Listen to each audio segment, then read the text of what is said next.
gente consegue interpretar melhor quando a gente consegue se abandonar. É extremamente importante ter você com a gente.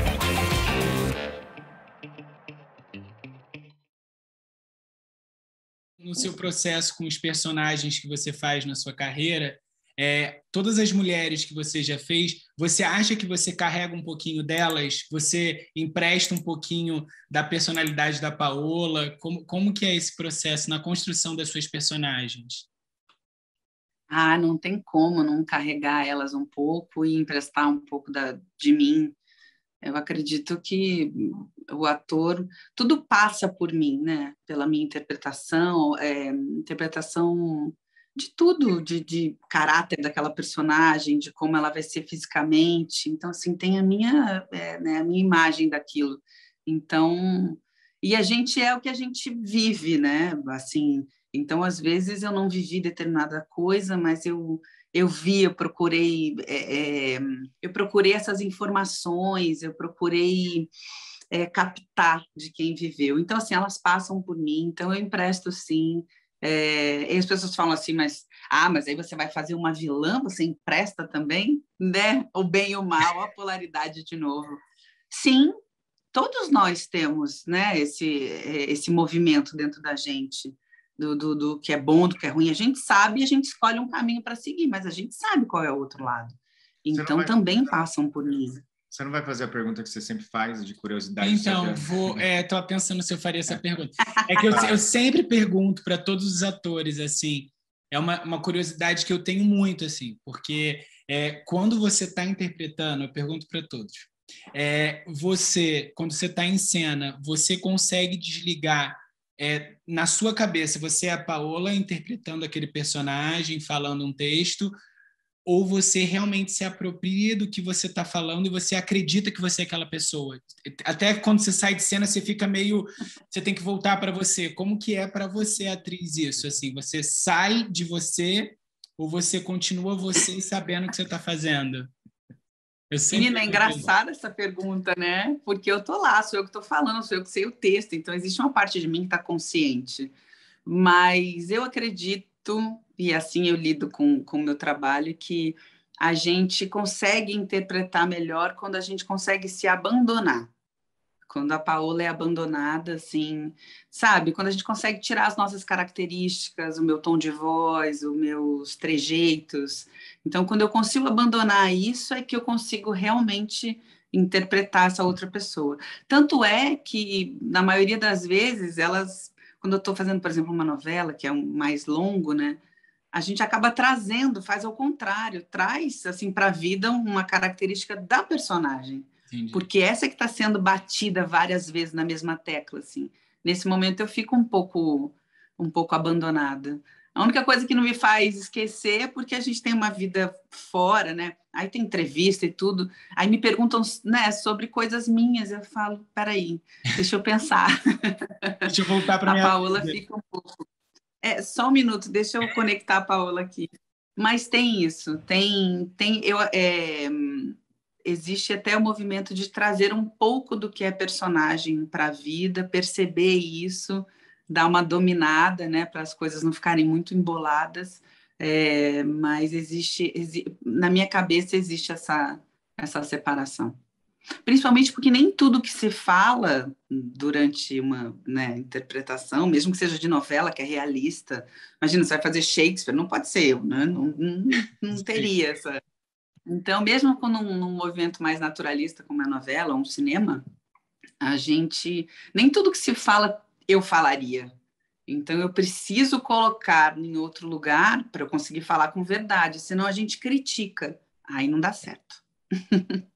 Me fala uma coisa, já que a gente está falando de carreira e de mulher, o que a Paola, do começo de carreira, não conseguia se posicionar, que ela consegue se posicionar hoje?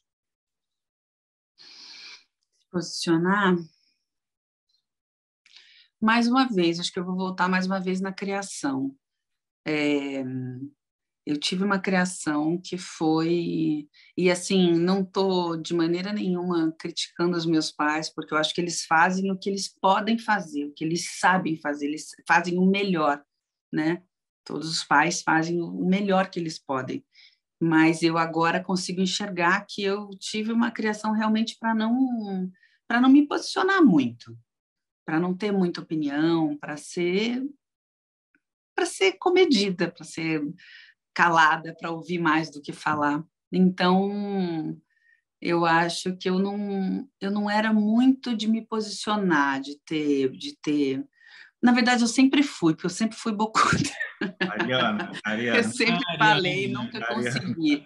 Como uma boa ariana, inclusive em casa. Mas acho que os nossos posicionamentos têm que vir de um lugar de segurança. Então, com o tempo, você vai criando estofo para que as coisas sejam... O que você fala é uma opinião que não é uma opinião dessas que a gente tem agora, né? Que você está atrás de um computador com uma foto fake e você fala o que você quiser.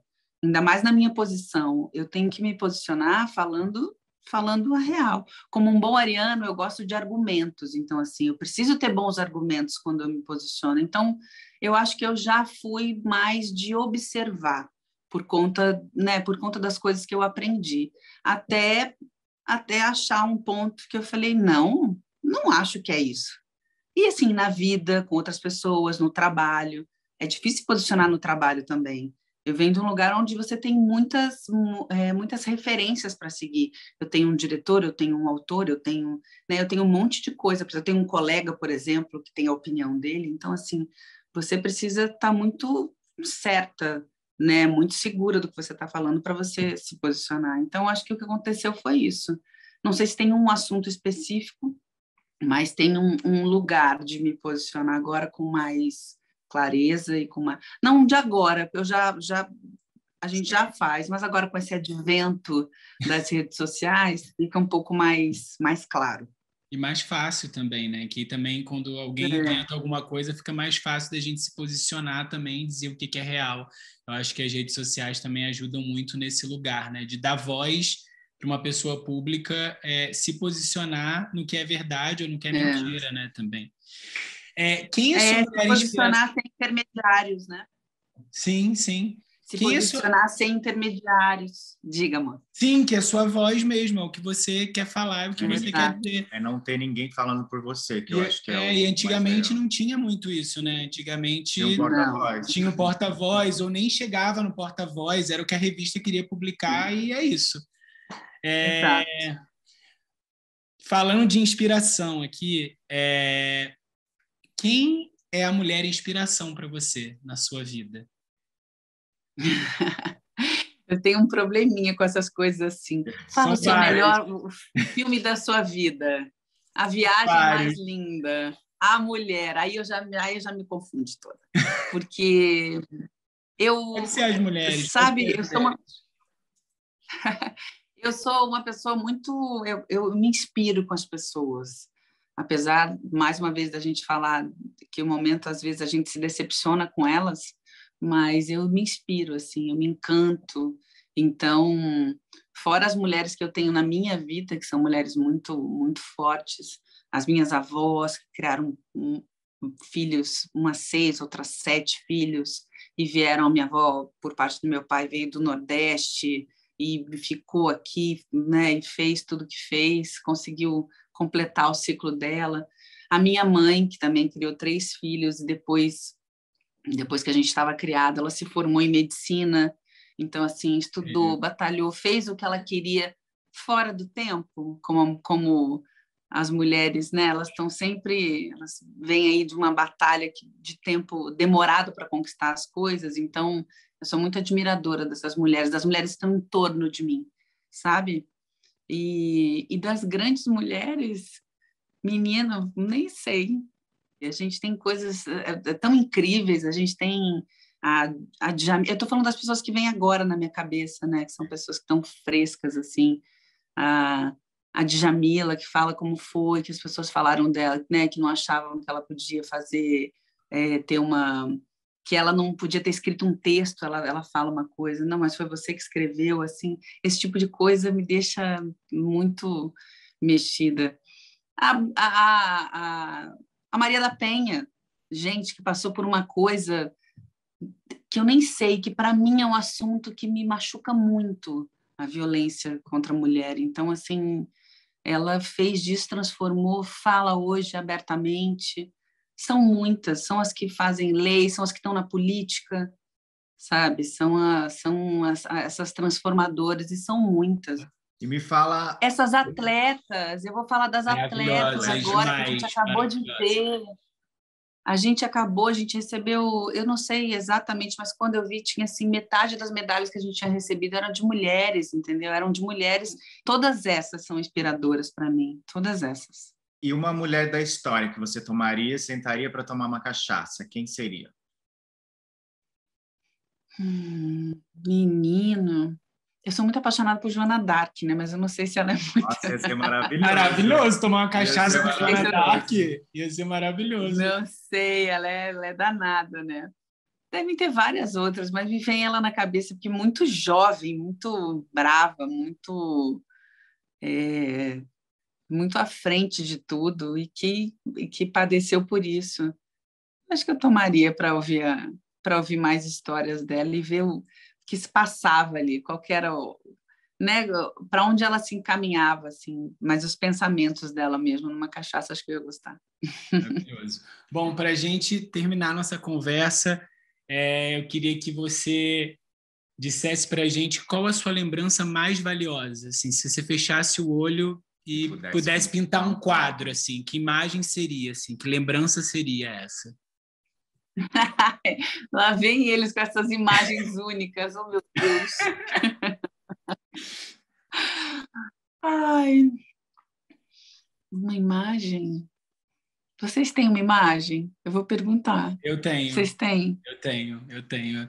Quando minha avó Vai me contar, né? Vou contar. Quando minha avó me ensinou a andar de bicicleta, e eu lembro dela segurando a bicicleta, eu pedalando, eu morava no interior do Rio, e aí eu fui pedalando, ela soltou e eu achava que ela estava segurando ainda. Eu lembro de eu ter olhado para trás, assim, visto ela bonitinha, emocionada, e ficou para mim, se eu consigo fechar o olho e imaginar um quadro dessa imagem. Essa é a minha. A minha é com meu pai, na época que a gente teve que morar no Nordeste e ele teve que ficar 2 anos em São Paulo trabalhando longe da gente. E aí eu lembro que ele, de tanta saudade, ele teve que ir lá visitar a gente, porque não era muito fácil. E aí tinha um açude, né, que eles chamam lá. E aí tinha como se fosse uma ponte em cima do açude. E aí estava quase anoitecendo. Eu lembro dele comigo, com meu irmão. Eu tinha 5, meu irmão tinha 2, cada um de um lado de mão dadas. E o mais louco de tudo isso é que a gente mudou para uma casa agora que tem exatamente a mesma formação da ponte, que esses dias eu desci com o Bruno para correr, e aí, sem querer, eu entrei embaixo dessa ponte, e aí eu olhei e falei assim, Bruno, eu estou tendo a imagem da minha lembrança mais valiosa sem saber. Aí ali eu chorei mais do que o próprio rio que estava passando. Oh, meu Deus! Eu tenho uma lembrança engraçada, não sei se é a única, né? Voltamos a falar das coisas únicas. Você falou da bicicleta. Eu lembro que eu aprendi a andar de bicicleta, e essa é uma imagem que eu tenho recorrente. Eu aprendi a andar de bicicleta numa garagem, porque a gente não podia sair para a rua. E eu aprendi a andar de bicicleta em círculo, que é muito mais difícil, né? Então, eu aprendi a andar de bicicleta em círculo. Uma garagem quadrada, e foi aonde eu e os meus irmãos aprendemos. Então, assim, de vez em quando vem essa imagem de eu andando em círculo dentro da garagem e caindo e aprendendo a andar. Então, é uma coisa que eu levo para a vida. A gente consegue sair. Às vezes não é uma reta, não é fácil, o chãozinho não é lisinho, mas a gente consegue sair. Essa é uma das lembranças. E uma das lembranças... Hã? É quase filosofal essa lembrança. Fiquei refletir aqui agora. Pois é. E é uma outra lembrança que eu tenho muito boa, assim, que eu trago para essa coisa que eu tenho de agregar, de gostar de gente, de gostar de afeto, de pegar no outro, é a relação com os meus irmãos. Então, eu lembro da gente fazendo...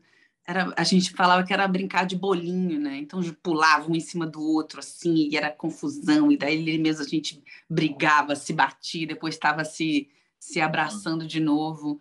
Então, essa é uma imagem, assim, que tem muito a ver comigo, que é muito afetiva, que é dessa criatura que está ficando mais velha, mas ainda tem esse espírito, assim, sabe? De criança, e de gostar desses momentos, dessas bagunças.